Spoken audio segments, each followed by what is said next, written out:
Mereka akan membunuh dia. Renungan si Leo.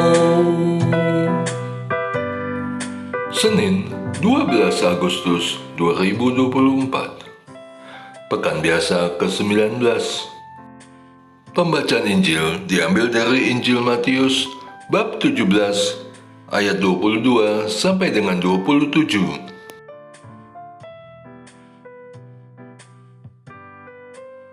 Pada waktu Yesus dan murid-muridnya bersama-sama di Galilea, ia berkata kepada mereka, "Anak manusia akan diserahkan ke dalam tangan manusia.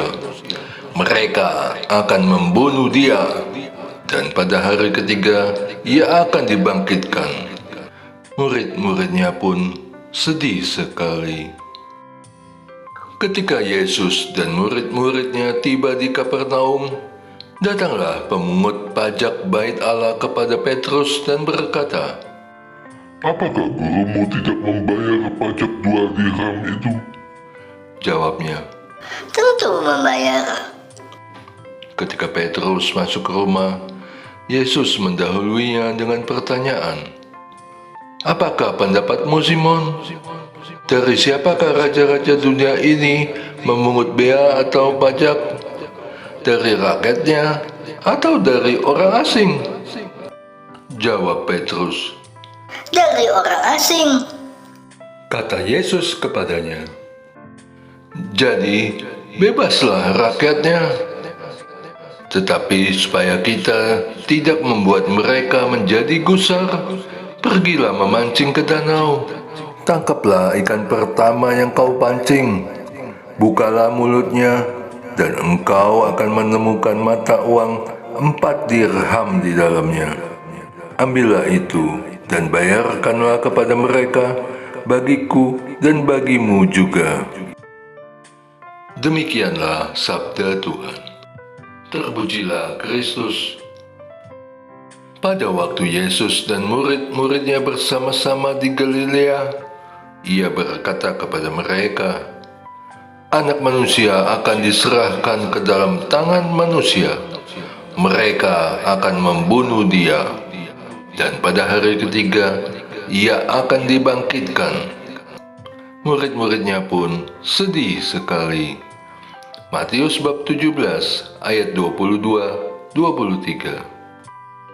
Mereka akan membunuh dia.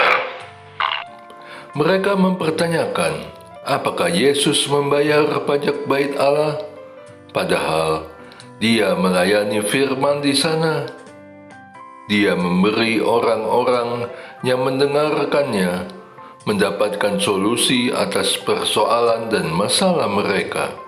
Masihkah ia dianggap orang asing yang harus membayar pajak Bait Allah?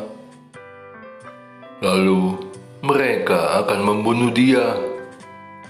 Siapakah mereka itu? Apakah termasuk aku? Walau bukan aku yang memukuli, menendang, meludahi, dan menusuk dia, tapi aku berasa termasuk yang membunuhmu, Yesus. Nampaknya tidak fair kalau aku dikait-kaitkan dengan peristiwa besar ini. Tapi kenyataan berkata begitu.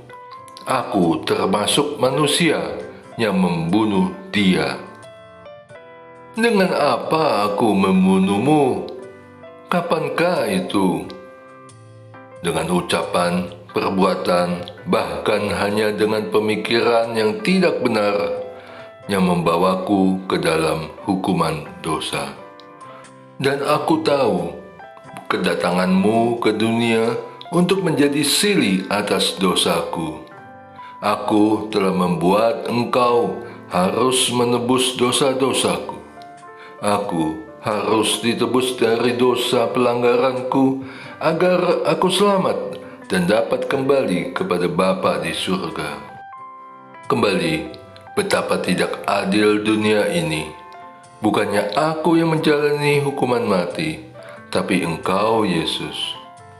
Tapi aku teringat akan sabdamu, Karena begitu besar kasih Allah akan dunia ini, sehingga Ia telah mengaruniakan anaknya yang tunggal, supaya setiap orang yang percaya kepadanya tidak binasa, melainkan beroleh hidup yang kekal. Yohanes 3 ayat 16.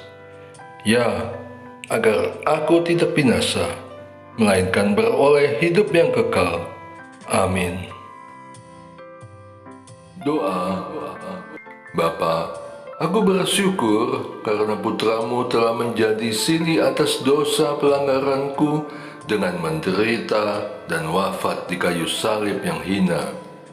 Ampunilah aku bila telah mengorbankan dia untuk keselamatanku. Berilah rahmat keteguhan iman, agar sampai nanti aku tetap menjadi anak-Mu yang selamat, karena sudah ditebus oleh Yesus Putramu. Dengan pengantaran Yesus Kristus, Tuhan dan Juru Selamatku. Amin. Et Maiorem, Dei Gloriam,